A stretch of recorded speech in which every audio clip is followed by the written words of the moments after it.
party on the beach.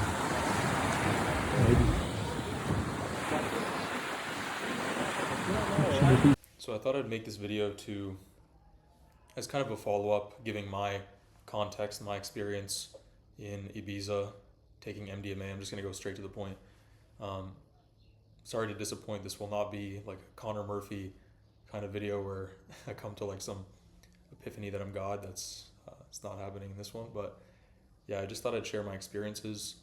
Now, if I sound like very low energy or inarticulate, that's because I'm dealing with the side effects of it. Some of those include like low mood, so like kind of a little bit of depression. I'm not really depressed, like I don't feel depressed, but I feel lower energy. Um, what else? Oh yeah, your memory kind of suffers when your serotonin is lowered. I feel just like kind of hotter in general, but yeah, I'm just not I'm not at my sharpest, if that makes sense. There isn't really like a deep purpose to this video. It's not gonna have some kind of takeaway or point like, guys, don't do drugs. Like that's not the purpose of this video. I think there's even more nuance to it. I'm not really like an anti-drug person in general. I just think it depends obviously on the drug, the dosage, the safety behind. The whole domain of drugs is a complex topic. I don't think they're inherently bad. We take drugs for various purposes, right? That can be beneficial. But I'm also not delusional. I think it can certainly be bad. So it's a very nuanced topic. I wish I knew more about drugs to be able to like hold a conversation about it, but yeah, I'll just give you guys my thoughts. So allow me to begin with some context, which is that we were going to Spain to work, just grind with our Face IQ Labs team. And that's what we did. So we did that for like 3 weeks. And then we thought we'd take a trip to Ibiza for 2 days, just as a break from the grinding. And I am a big proponent of taking breaks and working in sprints. So I wasn't like off to the idea completely, but yeah. The thing is, during this time, we had a lot of momentum going on the company, and we still do. I just need to reset and take a break. I don't think I can do like really complex programming or problem solving right now. So things were going great. Things still are going great, but so in retrospect, I'm thinking like, why did we even need the break? But that's another topic. But the point was 2 days was nothing. Like you just go there, boom, you come back, 1 hour flight, not a problem. And like I said, I'm not really an anti-drug person, so that was also not a huge problem point for me at the time. So that's the initial context. And then regarding the drug that I actually took, it's called MDMA, which I believe it's a psychedelic, and it basically floods your brain with superhuman amounts of dopamine and serotonin, among other hormones. So just to dumb it down, you just feel really good. You feel really good. You want to be loving and affectionate towards others. In fact, you actually want to be very honest and open. It's kind of like a truth serum, but only towards people that you would be loving towards, if that makes sense. Like I don't think it would force you to tell the truth, if that makes sense. But now the first night was actually very good. It was very good. There was no deleterious effects. Obviously, the only thing I can think that was bad would be that it's fake. So it's not real. It's not real. It's not a real experience. And it does take you out of your fully sound, rational, self-controlled mind. The thing is, I did feel pretty articulate, so it's not like I lost my ability to comprehend things. And I think my friends would testify to that. I felt rational. I felt coherent. I felt good. But I also felt like part of me, which is my inhibition, and I think your inhibition is part of your identity as a human being. I felt like that was zeroed out. Like I could literally say anything I wanted to, do anything if I wanted to, though I don't want to do everything, right? But the inhibition was zeroed out, right? That's not a good thing in my opinion. Like some would say that you without any inhibition is actually the true you, because it's you without any restraint. But I'm of the opinion that actually what makes you is your inhibition. It's your self-control. That's why you can see different people with different levels of self-control, right? And it makes you a totally different person. Like me with lowered self-control would be not me. So overall, the first night was actually quite good. We didn't do anything crazy. I wasn't like spazzing out or doing anything retarded. We literally just bonded. We talked for 3 hours, like just talked about everything, the company, friendship. It was actually very good. Um, so I'm not. That's why I believe that drugs aren't inherently bad, because sometimes it can be good. So that means they aren't necessarily bad, right? But that comes with a lot of caveats. That this is the other side, right? So night two was crazy. It was crazy. Um, I'm actually kind of making fun of it, like I'm making light of it in my mind, but it was actually kind of traumatic. Yeah. Um, so I'll be honest about the dosage. I don't. It's not illegal to take drugs in Spain, if I'm not mistaken. Um, but I took 700 milligrams. It was spread across 5 hours into two dosages, but 700 is like that's like a soup. That's a superhuman, ungodly amount to take for your first time. I'm surprised I'm actually okay as I am now, and the day after. Yeah. So that time when I took that amount, instead of feeling good emotions, instead of feeling love, instead of feeling articulate and expressive, it was the total opposite, literally the total opposite. I couldn't even reflect on my emotions. I couldn't even speak. I didn't want to speak. All I could think about was like the overwhelming physical effects, which were, I don't want to get too graphic. I really don't. But I was literally tweaking, like literally physically tweaking. And I couldn't like think about things because my body was just moving involuntarily in ways that I didn't want it to, you know? Yeah. Uh, and instead of feeling every good emotion, like love, you know, contentment, uh, what are some other good emotions? Peace, joy, stuff like that. Instead of feeling those emotions, I felt pretty much the antithesis, every negative emotion you could ever imagine, just amplified. Um, Maybe besides violence, I wasn't really violent, but yeah. And I'll be honest, I did feel like I was gonna die. I don't know if that's kind of just like psyching myself out, but even if it was, who cares? That's part of, even if it was psyching myself out, it was very easy to psych myself out when you're in that state. It was pretty overwhelming. Like, again, I don't want to get too graphic because I don't want to like sensationalize the drug and be like, oh, I was teleporting but yeah, I was like literally seeing shit. I was seeing shit, but I still retained some level of soundness where I knew it was fake. Like I wasn't delusional. I wasn't like sucked up in the experience and like, oh wow, I'm seeing like visions. This must be like, no, I knew it was obviously fake. Um, and I knew if I thugged it out and like endured through it, I'd be okay afterwards. So I just kept that in the back of my mind. But yeah, I can easily tell.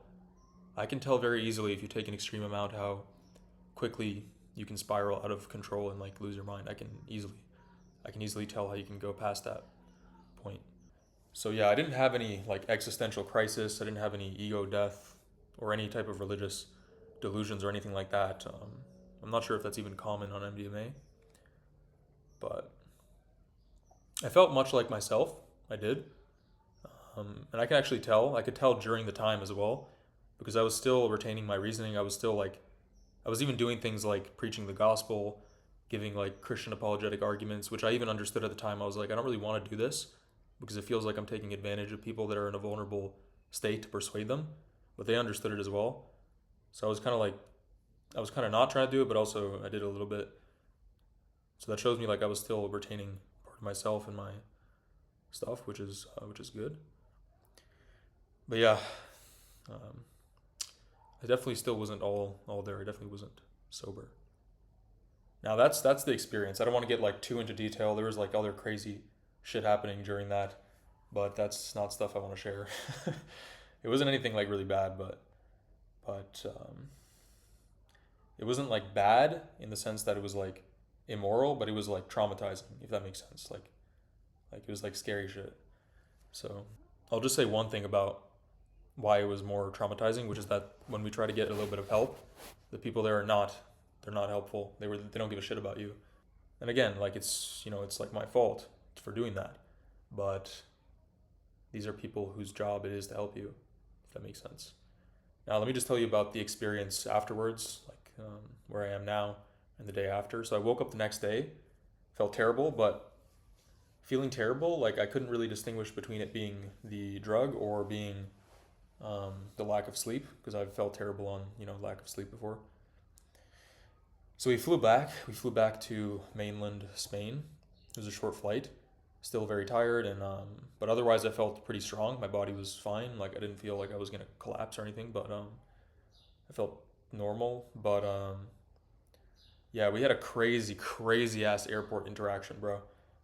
I don't know if I should share this because it's kind of private, but I'll just give like the summary form.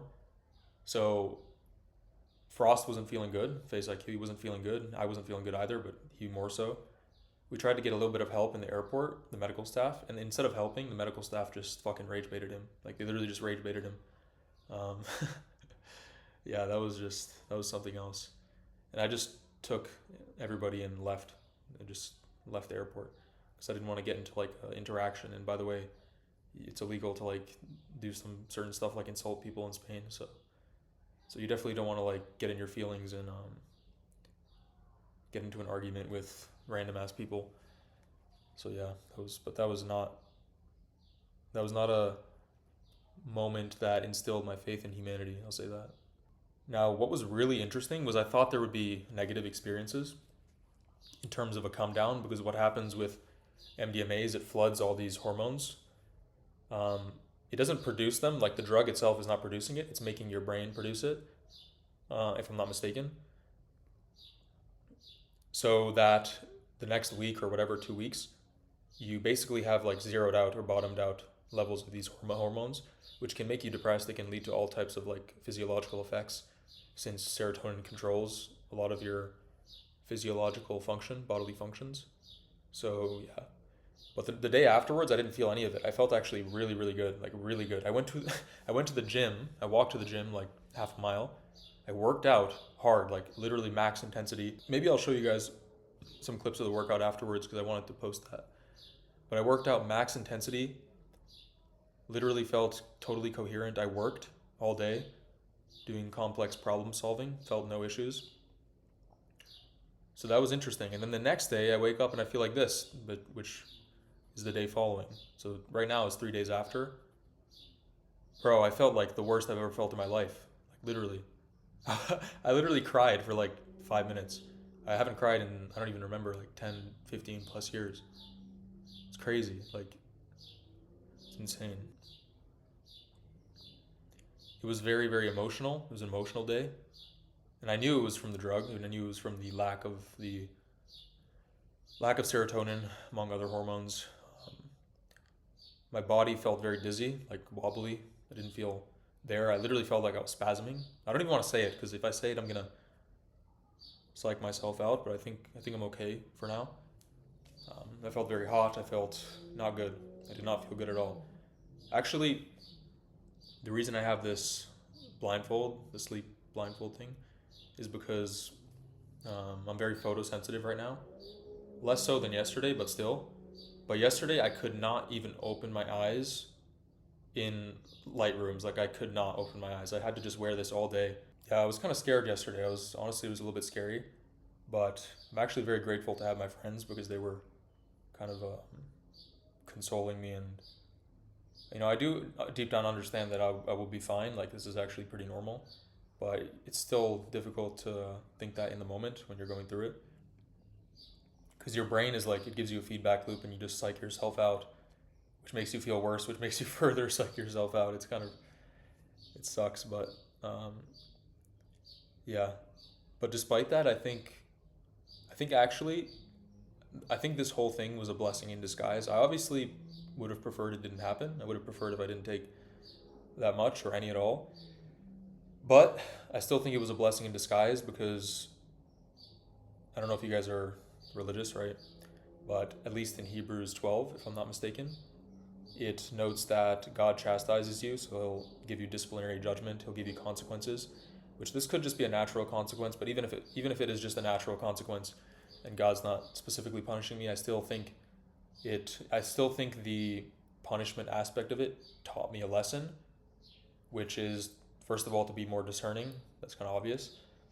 But also it brings forth fruit, like it brings forth good things in that what happened is in the day that I was very photosensitive and I couldn't look at anything, couldn't look at screens, I literally just had this blindfold on and I just sat in my room in the dark for 24 hours, just sitting down, doing nothing except thinking.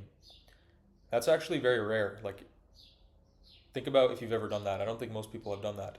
And I wasn't bored. I wasn't like distressed. I wasn't going insane, like sitting down in a room by myself. I literally just sat there and I thought with my own thoughts about everything, like every memory, everything that mattered to me, every value I have in my life, about God, which, by the way, again, it's not like an existential thing. I've always believed in God since I was like 20.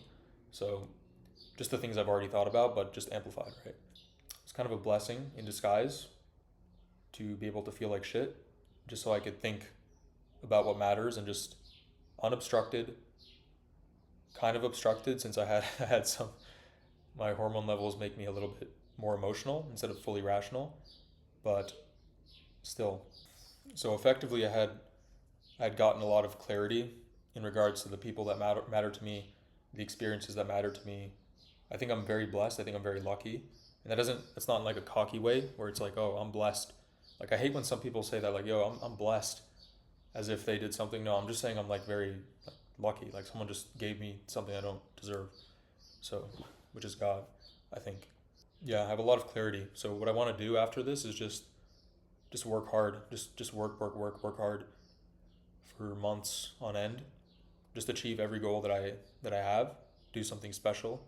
Now, I'll comment on a few things about Spain, since I heard Frost bring that up in his video. Totally, he's correct in saying that the food here is trash. I've eaten terribly since I was here. I still feel like I'm in good shape, but the food here is garbage. Like, it's so bad. I don't think I'm even hitting like 100 grams of protein per day. Garbage food. It's not easily accessible. The one thing I'll say about Bali, I don't know if this sounds bad, but in Bali, the people are like at your behest. Like, you literally just boom, boom, boom. I can have maids do this, order food here, get a ride here for very cheap. Just like, I don't feel isolated. It's so easy. Even in the US, like the US, obviously, that's my home. You can just drive everywhere. Like, I don't feel isolated. Boom, boom, boom. Like, things everywhere. Good food compared to Spain. Dude, the beef here in Spain, like, all of it just had preservatives and shit in it. Like, what the hell? Like, how do people eat this stuff? It even smelled horrible. The first night I was here, I was like, what the hell is this, bro? And I talked about the people as well. I'm not trying to generalize. Like, I'm not saying all Spanish people are like that. I'm just saying the people we have run into so far have been very, very rude. They have no sympathy. They have no care. They're entitled. Like, bro, I don't know. That's not all Spanish people, obviously. I'm just... Versus in Bali. In Bali, the people are so nice. Like I've never met nicer people in my entire life than in Bali. Even the drivers, they're just all nice to you. Like, I'm not saying that the people... Like, I expect my Uber driver to be, like, dancing and, like, hyped up. Like, no, I'm not. I understand sometimes it's stressful. I'm just telling you my honest comparison. Like, sometimes the people there in the US, they just seem, like, very down or uncommunicative. They just don't care. Like, they just seem like they don't really care to help you that much. They seem impersonal. Like, they just go about their life, you go about yours. But in Bali, they're, like, they actively try to help you, and, like, it seems authentic. Like, they're not just faking it. But, yeah, I just thought it'd make me feel better to open up about it and just talk about it openly instead of internalizing everything. But I'm not really mad. I don't blame anybody for it. If anything, I would take responsibility for my own actions. But the point is, you can still train unoptimally, like fewer exercises if you want, fewer days than is optimal, fewer set ranges per week. So instead of, let's say, the recommended, just hypothetically, for chest was 20 sets per week, and you're like, wait, that's way too many sets. I can't hit that. I'm gonna have to be staying in the gym for like 2 hours twice a week. Then just do 10, do 8, it doesn't matter. You're still gonna make some progress, right? All right, let's do my first set of handstands. Let go. Hey man, pack that shit up, man. We gotta get up out this bitch. I blow that shit, bitch. I ain't stingy. You can slide around with Boston if your talk different. Every time I turn around, they say I'm missing. Wanna know how niggas dying? Niggas keep dissing. But I don't get in there, I'm steady wrapping up them chickens. I wanna hit the booth, but I'm stuck up in them trenches. I been at 5, but I want 6 hoes with me like I'm Nipsey. Fucking hoes and kicking doors. Like, tracking food and protein and all that, it's kind of cope. Like, I'm not saying that science isn't sound underlying. I'm just saying in practice, it's kind of cope, because so many people track calories and protein and they're still so out of shape. The people that do track it, like, I think it helps them when they're trying to get like exceptionally in shape, where they have to dial in every little thing.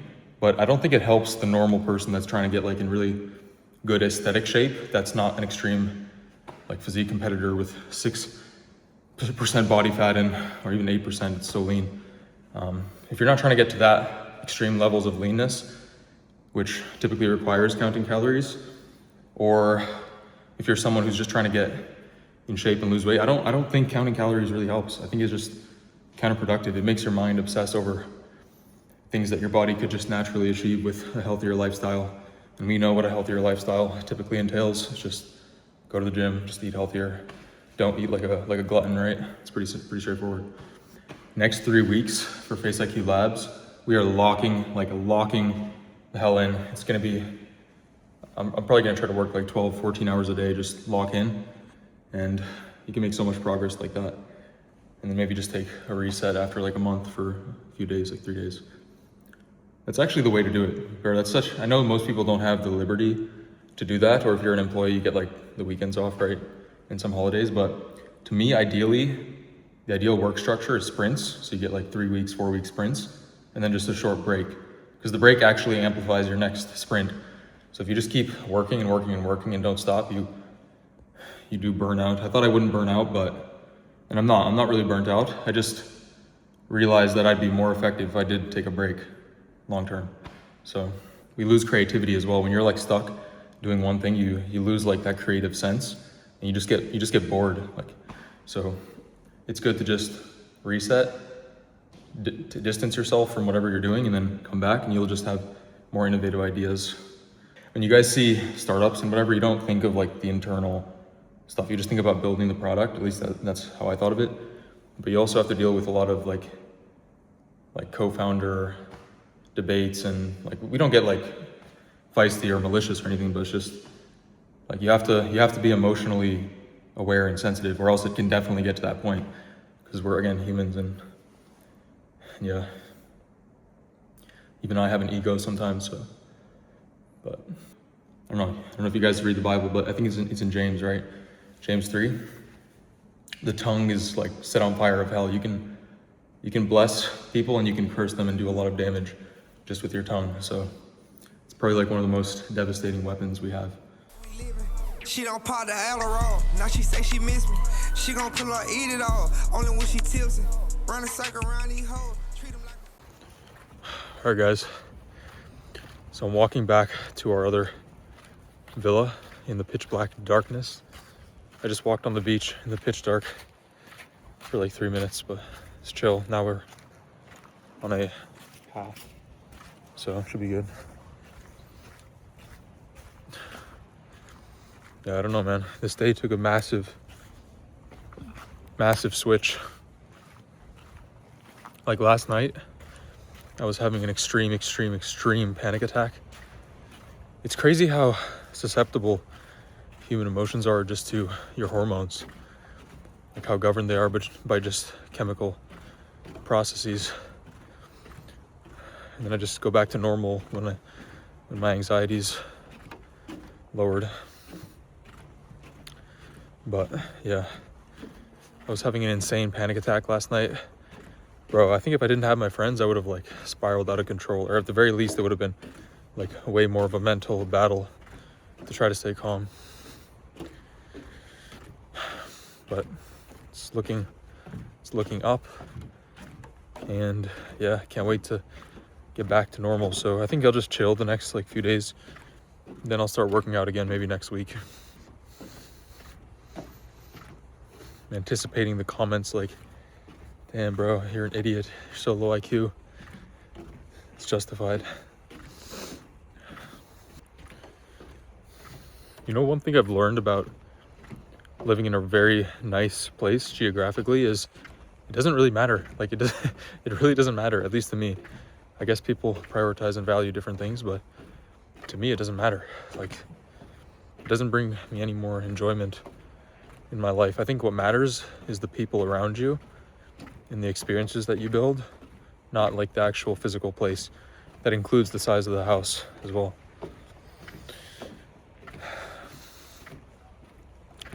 Though I will say, like, one thing that is a huge ROI is having people like clean for you and do those types of tasks. That's really valuable for me. That's why I love Bali.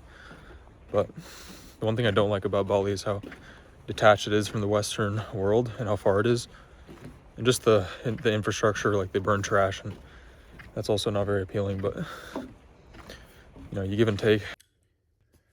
Yeah, it's really interesting, guys. So I think I've been able to decompartmentalize exactly like the symptoms I'm feeling, what they're attributed to, because they started coming in like bursts. Yesterday was just a really bad headache. The day before was even a worse headache. Like feeling woozy, like I couldn't really walk too straight. But then at night, when I went to the other house with air conditioning, I just had like the most insane anxiety attack, and just, it's incredible like how different I feel now. Like, I don't feel anxious, or much at least. Yeah, it just hits you like crazy. Like, it's indescribable. I can't even describe it. Um, yeah, it's very difficult to describe. Like, it went to the point where I literally had to go sleep on the couch, and then my friend No Diddy, he slept on the couch. It's a very big couch, guys. By the way, it's not like a small couch. He slept on the other side of the couch, and we were just doing like quick multiplication. I think one of the things I brought up was that in Python, I was just recollecting like some basic rules in Python, which is that in lists, Python lists are ordered. So the order of elements in the list matters. So like 3, 2, 1 is not the same as 1, 2, 3. They're not equivalent if you assigned a variable to that list and then try to determine whether the variables are equivalent, the lists are equivalent or not, if the order is different. Versus with sets, the order is, it's indiscriminate to the order. So like, it doesn't matter if the order is different and the elements in the set are ordered differently. This is also a mathematical principle called ZF set theory, where if the sets contain identical elements, it doesn't matter how the elements are ordered. So like apple, orange, banana, banana, orange, apple, like they're equivalent sets. They contain the same elements. Even if you subdivided the elements into like an orange or like a yellow apple versus a red apple in another set, they're still equivalent sets, because at the meta level, whatever, you guys understand the point. That's the point. The point is, I was trying to like remember things that you don't need to remember anymore when you have AI. But that just kind of helped me take my mind off things. So yeah, did it help? Not really, but maybe for like 5 minutes. You guys want to know the biggest fear of mine during this? I was like, I can thug out all this terrible shit. Like, if it's like 7 days, even 7 days would be horrible, but it's temporary, so I can endure it. The biggest fear for me was like enduring long lasting results, permanent results, like permanent brain damage. I was like, dude, if my brain doesn't function after this the same way it does before, and I'm going to lose like 20 IQ points, I'm going to be pissed. I don't know who I'm going to be pissed at, but I'm going to be pissed.